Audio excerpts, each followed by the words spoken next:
Pembahasan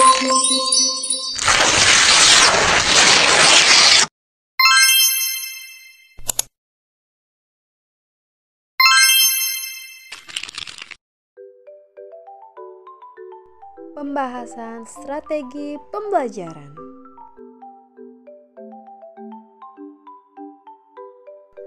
Strategi pembelajaran dibagi menjadi 3 poin, yaitu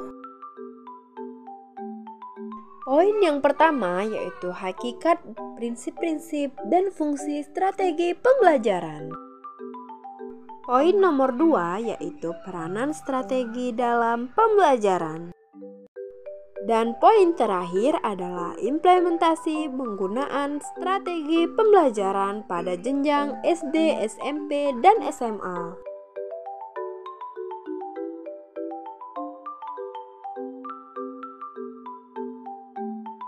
Yuk kita kupas satu persatu. Yang pertama adalah hakikat dalam pembelajaran.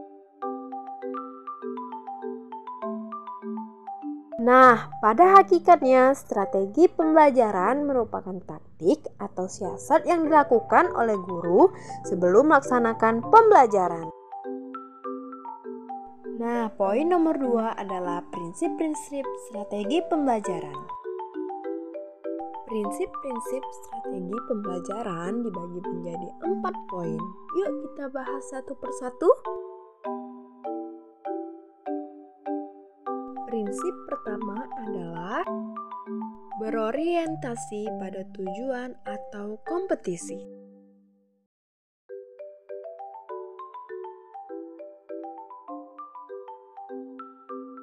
Jadi, segala aktivitas guru dan peserta didik mestinya diupayakan untuk mencapai tujuan yang telah ditentukan. Poin kedua adalah aktivitas. Strategi pembelajaran harus dapat mendorong aktivitas peserta didik. Belajar bukanlah menghafal sejumlah fakta atau informasi saja.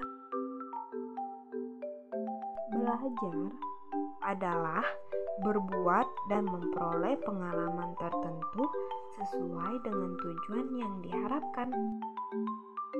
Karena itulah, strategi pembelajaran harus dapat mendorong aktivitas peserta didik.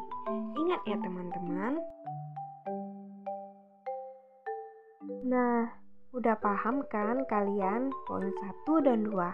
Selanjutnya akan aku bahas poin ketiga dan keempat. Nah, poin ketiga dulu ya. Poin ketiga adalah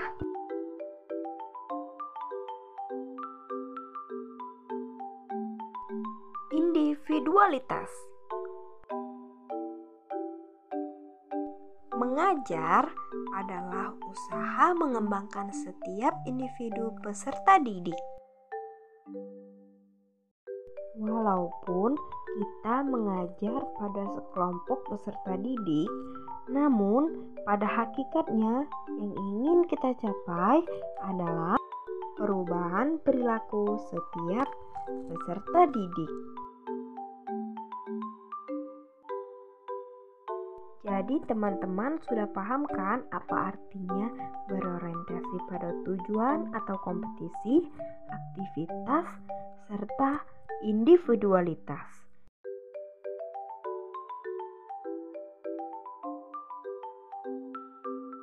Poin yang selanjutnya akan aku bahas adalah poin integritas. Mengajar harus dipandang sebagai usaha mengembangkan seluruh pribadi peserta didik. Jadi, mengajar itu bukan hanya mengembangkan kemampuan kognitif, tapi juga efektif dan psikomotor. Nah, teman-teman sekalian udah paham kan dari 4 poin yang aku jelasin tadi? Jadi, prinsip-prinsip strategi pembelajaran ada 4 poin, yaitu 1. Berorientasi pada tujuan atau kompetisi. Yang kedua adalah aktivitas. Yang ketiga adalah individualitas. Dan yang terakhir adalah integritas. Jadi teman-teman semua sudah paham kan apa yang aku jelasin? Kalau teman-teman sekalian udah paham, selanjutnya kita akan memasuki materi peranan strategi pembelajaran.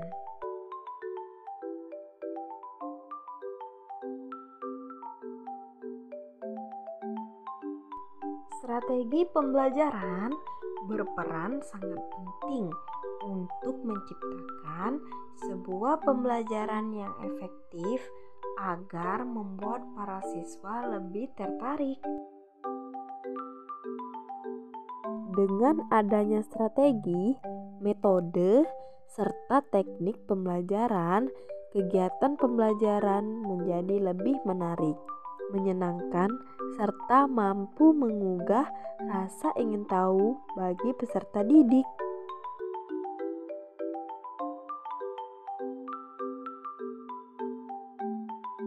Yang jadi pembahasan sekarang adalah apa sih yang terjadi jika tidak ada strategi pembelajaran? Jadi, jika suatu pembelajaran tanpa adanya strategi, pembelajaran tidak dapat berjalan dengan efektif dan efisien. Strategi pembelajaran sangatlah berguna bagi pendidik dan peserta didik. Bagi pendidik, strategi dapat dijadikan pedoman dan acuan bertindak yang sistematis dalam pelaksanaan pembelajaran tersebut. Jadi teman-teman sekalian udah paham kan apa dampak jika suatu pembelajaran tidak ada strategi? Ketiga adalah implementasi penggunaan strategi pembelajaran pada jenjang SD, SMP, dan SMA. Selanjutnya yang kita bahas adalah apa sih implementasi strategi pembelajaran itu? Implementasi strategi pembelajaran adalah pelaksanaan, penerapan atau wujud teori tindakan guru melaksanakan rencana mengajar. Usaha guru dalam menggunakan beberapa variabel pengajaran, yaitu adalah tujuan, metode, alat, serta evaluasi. Beberapa variabel pengajaran tersebut untuk memicu agar dapat mempengaruhi siswa mencapai suatu tujuan.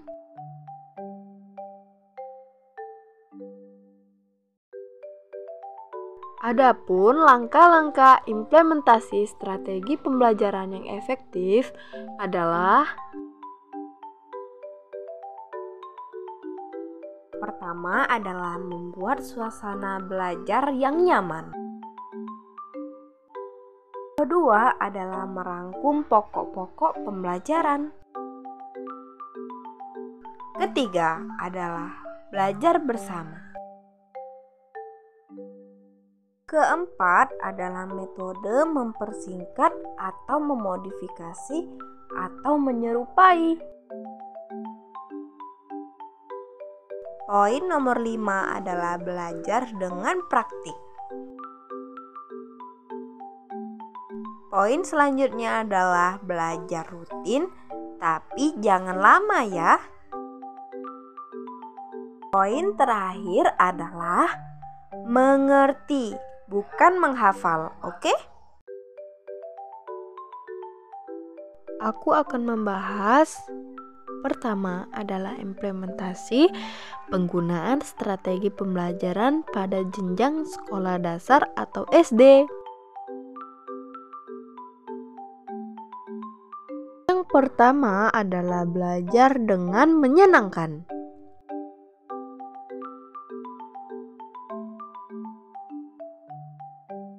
Anak harus diajak untuk menciptakan mood yang positif saat belajar. Dengan mood yang baik, anak akan mudah menyerap pelajaran. Agar mood belajar anak selalu baik, dapat diciptakan ruangan dan suasana belajar yang tenang dan nyaman. Poin nomor 2 adalah belajar sambil bermain. Pada umumnya, anak usia sekolah dasar masih senang bermain. Orang tua dan guru dapat memanfaatkan hal ini untuk mengajak anak bermain. Dengan diselipi materi pelajaran, anak akan gembira dan tanpa disadarinya, ia juga belajar. Implementasi strategi pembelajaran untuk jenjang SMP. Ciptakan suasana belajar yang nyaman. Contohnya, jika kamu nyaman belajar di kedai kopi sambil mendengarkan musik, lakukan hal tersebut dengan baik. Selain itu, mungkin kamu lebih nyaman belajar di perpustakaan atau di tempat lain. Intinya, cari suasana yang tenang. Poin kedua adalah bangun motivasi dalam diri. Tumbuhkan motivasi di dalam diri bahwa pendidikan itu penting. Terlebih buat kamu yang dikasih kesempatan untuk menganyam bangku pendidikan. Dengan begitu, kamu akan lebih bersemangat lagi untuk belajar, upaya mendapatkan nilai yang bagus. Semangat! 3. Implementasi strategi pembelajaran untuk jenjang SMA. Yang pertama adalah discovery learning. Belajar melalui penelusuran, penelitian, penemuan, dan pembuktian. Contohnya, guru menugaskan peserta didik untuk menelusuri faktor penyebab terjadinya banjir di daerah setempat. Peserta didik bekerja secara berkelompok menelusuri informasi dengan mewawancarai penduduk, disertai pelacakan, dan kemudian diminta untuk membuat kesimpulan. Selanjutnya dilanjutkan presentasi. B. Bermain peran dan simulasi. Peserta didik bisa diajak untuk bermain peran dan menirukan adegan, gerak, atau model, atau pola, atau prosedur tertentu. Misalnya, seorang guru menggunakan tayangan video dari YouTube, peserta didik diminta mencermati alur cerita dan peran dari tokoh-tokoh yang ada. Misalnya, seorang guru menggunakan tayangan video dari YouTube, peserta didik diminta mencermati alur cerita dan peran dari tokoh-tokoh yang ada. Kemudian, berlatih sesuai tokoh yang diperankan.